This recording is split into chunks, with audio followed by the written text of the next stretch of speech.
Leo, welcome to your June 2019 General Tarot reading. It's Raina here. So I'm starting over again. Had a little mistake, I would call it, and I wanted to just do it over.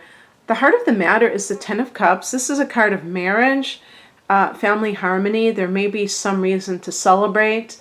You may have been feeling quite stressed out within the domestic environment. In the past position, we have the Eight of Cups. This can be turning your back on maybe like a situation that is no longer emotionally satisfying for you. I connect that card with Scorpio. It's, obviously it doesn't have to be, but I just do. So I could see like a relationship with somebody of that sign, maybe a marriage partner. Now, I said this is a card of marriage, but it's also family harmony.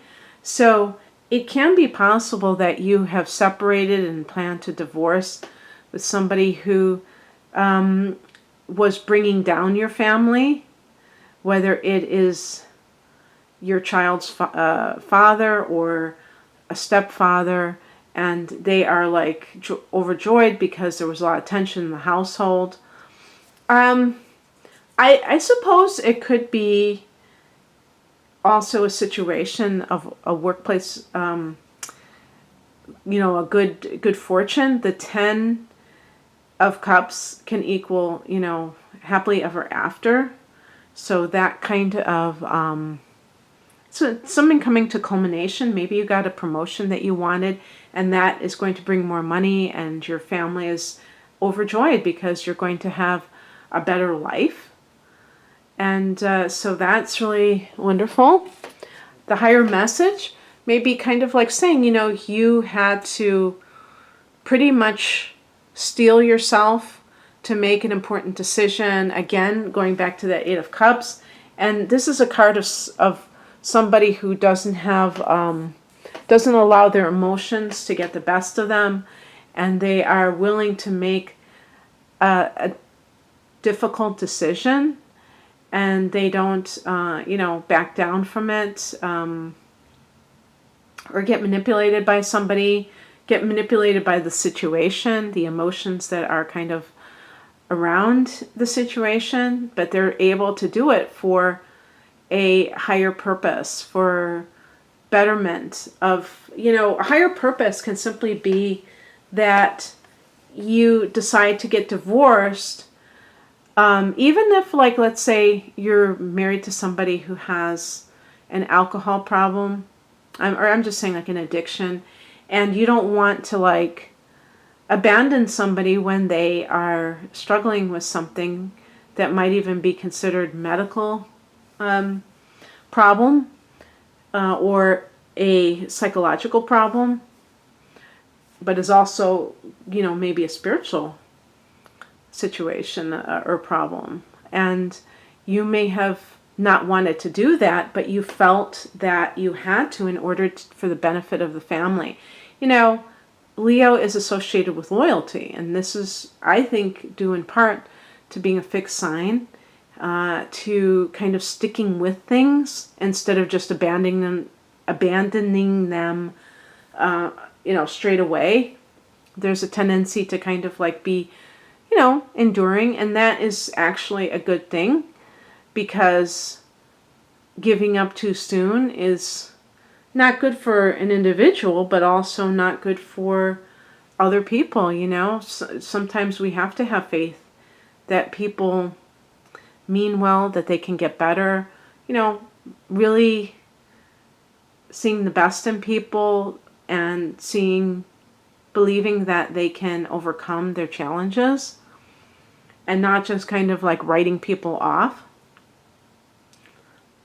which sometimes happens. Sometimes people write off their partner as soon as that person doesn't give them what they want, or presents a challenge. And you may have tried to do that, and you finally realize that maybe somebody was bringing you down with them. And so it's very important to do that. But this can be like leaving a job that just wasn't cutting it and finding that sense of, the happily ever after, because you were willing to, you know, not allow your fears to get the best of you and things like that. What crosses you is the Knight of Wands. This is kind of a wild energy. If you have met somebody that you think is the one, and this person can be an Aries, I think it's an Aries, but it's associated with Sagittarius, which are both fire signs. So, you should be pretty compatible with both those signs in general. But this kind of person, if you have met somebody and you think this is your happily ever after, this person may need to be tamed. Perhaps they are not ready to settle down, and you have a family maybe, and you think this person is a good fit for your family, or even if it's only in your mind, if you've just recently met this person and you haven't introduced them to your family, there still may be this idea that this person is. However, that may be kind of a sticking point, that they are very much connected to their sense of freedom, and they don't want somebody coming along and keeping them in that rather what I would call claustrophobic type of a thing. If you have met somebody who kind of seems like this, and it's a recent relationship, you don't want to scare such a person away. Just because somebody seems like they are, footloose and fancy-free, or they just are too into their own, doing what they want when they want it, it doesn't mean that they're incapable of it. Sometimes, nights can represent the kind of, chronologically where somebody is at. So it can be a younger man, maybe in his 30s, chronologically, but also this can be somebody who's over the age of 40 but is immature, according to society, because they just have this particular way of maybe looking at a situation. They want to preserve. They think that if they are with somebody else, they're going to lose their freedom, and that isn't something that they want to do. So the point is that what I think happens a lot of times, coming from like that psychological point of view, is that you meet somebody and they exhibit these traits, and you begin to become more overbearing. You're probably saying, oh, me, a Leo, being overbearing? Oh, surely you just. No, seriously,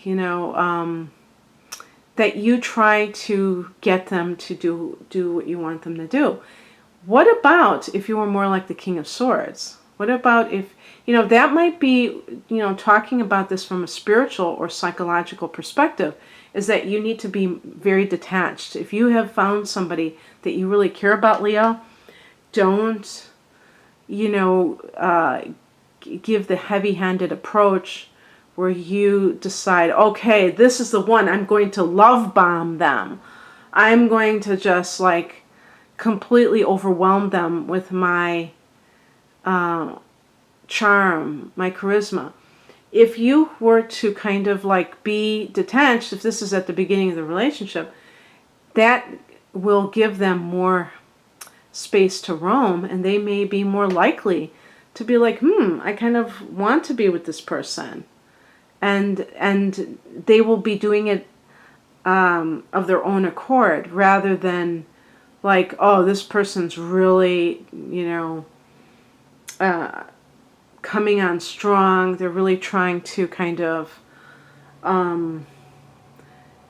force me to do a certain thing. They really want me to be in their life. And that makes them be resistant because they feel like they're being controlled, you know, right off the bat. So just a little thought. Doesn't mean, you know, the Knight of Wands, normally I would say with the Knight of Wands in a challenge position, which I'm reading as a reversed position, is that this person could be quite, you know, a womanizer, okay? And I would say don't get too comfortable with this person. They might not be who they claim to be, but they really aren't going to, like, put up a false front. I mean, they're going to be pretty clear about who they are. It's just whether or not you're willing to see it. So I would say, okay, you think that this is happily ever after, but maybe this person is a player and you're just like so smitten with them. And maybe it's just the sex, because Leo to me is a very lusty kind of a sign, and that you have to really, you know, especially avoid getting involved in a physical relationship right off the bat. Maybe you just have that tendency and then you end up having a one-dimensional relationship, you know? So what sense does that make? And you think, oh, wow, it's like, you know, this is forever after. And that Eight of Cups, that could have been, you know, the exact same thing. Now you're repeating it, or you run the risk of repeating yourself with the same pattern, you know? If you're not careful, in other words. The advice is the Seven of Pentacles, which is assessing the progress, like putting in the time and assessing the progress.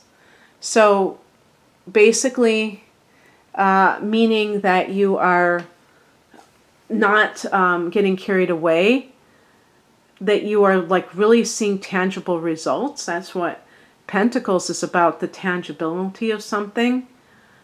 And you want to make sure that whatever it is that you're doing with a certain type of awareness and really realism. You know, Pentacles are about being down to earth. It's connected to earth energy. So, you know, am I getting a good return for what I am putting out in this situation? Is somebody that I am dating, do they seem like they're receptive to me? Or does it seem like it's kind of almost like a one-sided relationship? I don't want a one-sided relationship. I want to really have a mutual thing going on here. And is it, you know? Is it going on here? Or am I perhaps spinning my wheels? And looking at it, you know, very practically, which you might say, well, that's not how love works. Love isn't practical. Well, maybe it should be, you know, if you think about it, maybe it should be. And the outcome is the Moon card. This could be a timing card of like when things start to really progress. If I were to say, I mean, oh, okay, perfect, because in June, there's a full moon in Sagittarius. And that is your 5th house of romance. A full moon can bring things to a head, to culmination.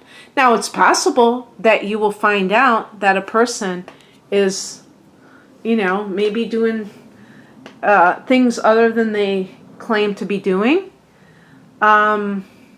I don't see the Knight of Wands as a deceptive person, though. You know, the Moon card can indicate deception, maybe finding out secrets, but I don't see that with this type of person. I think this type of person is more of an open book, but just somebody that may have a hard time settling down. Maybe they're a little bit immature in the sense that they just want to be able to be like an overgrown kid and be able to do what they want. They don't necessarily want responsibility. So for instance, if you have met somebody and you have children and they like you, but they're not sure that they want to get involved with somebody and have that responsibility with the children, that could be in play. But the Moon card could be timing, that this will be the time, June 17th, around that date, where things will become more aware of, you will become more aware of the relationship, and maybe want to advance it and say, you know, I really love you, or they say, I really love you. Let's get engaged. Let's move in together, you know, take this to the next level. That sense of the harvest coming in, you know, so to speak. Okay, that's what I have for you, Leo. I will say too that if this is some kind of a work situation, you may feel that, you know, it's hard to settle down. Again, if you had your own business and that didn't seem to take off and you're working for somebody else, you may be afraid of some kind of, like, that you have to be beholden to somebody else. But I think that you do have your own free reign. And even creatively, this could be a time of great creativity. The moon card is connected to that as well. If you'd like a private reading, the link is below. Have a great month. Bye.